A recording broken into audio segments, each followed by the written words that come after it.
So here we are back at the sewing machine, and I am completing the process of assembling my sliced Shoo-Fly block. This is part 3, and I have nested my,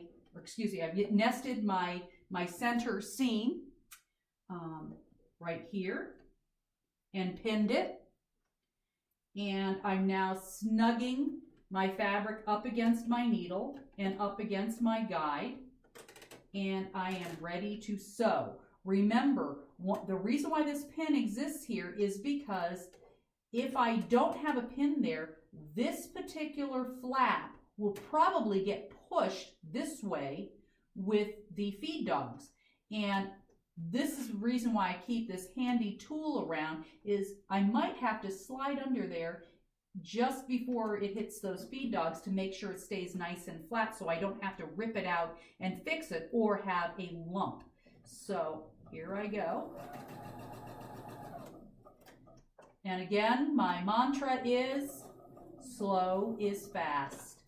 That still feels good. I can feel it over here to the left that the seam is not flipped, and I don't hear or feel the fabric going through a thicker area. So now we keep going, and we sew, and we sew. And I like to just kind of make sure that that gets past that spot. And one more time, we're going to slowly pull these pins back. I can feel off to the left that my nested seams are still really nice and smooth. I can feel that.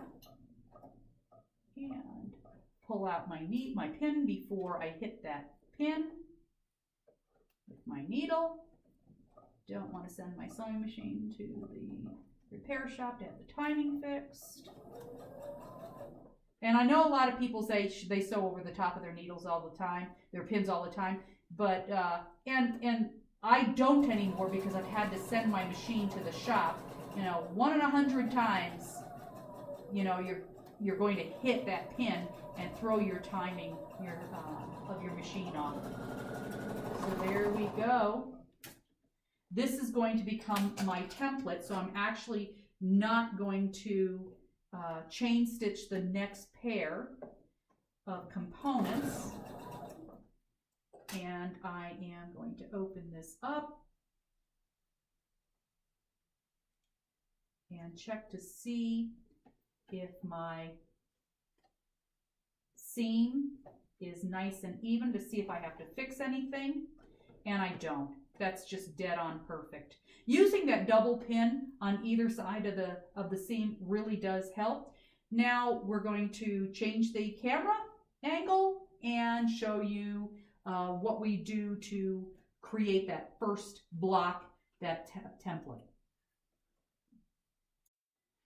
Meanwhile, back at the sewing machine, we now have our template, and as I mentioned, my point looks great. My side edges look great, all 4. So this is going to be a very easy block to incorporate and to square up. So I turn this over, take a look at this. I need to spin the center, so I'm going to unstitch both sides of this.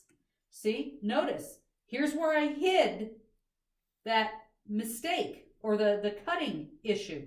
See, I took it here in the center rather than on the sides, so that I have a really nice looking block, and the mistake is hidden inside that seam. So this time, the spin is going to dictate which direction you're going to be pressing. So you're going to press this one in that direction, this one in this direction. So get our iron, set our seam,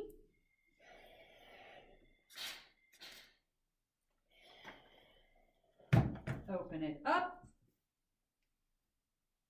and now this is the only time we use a slide motion. No ice skating on our blocks.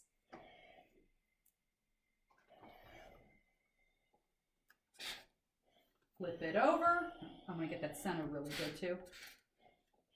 Flip it over. Little slide to open that seam up nice and flat. Open this, same thing, a little slide.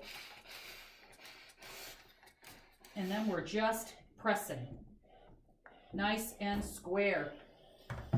Then we do a little bit of Mary Ellen's Best Press, light mist.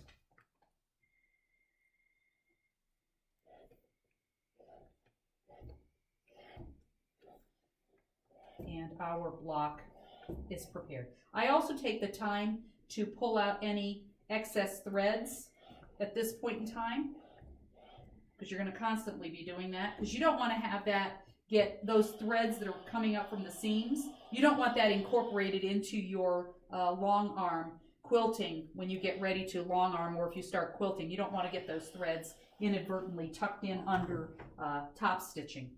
And we now have our template.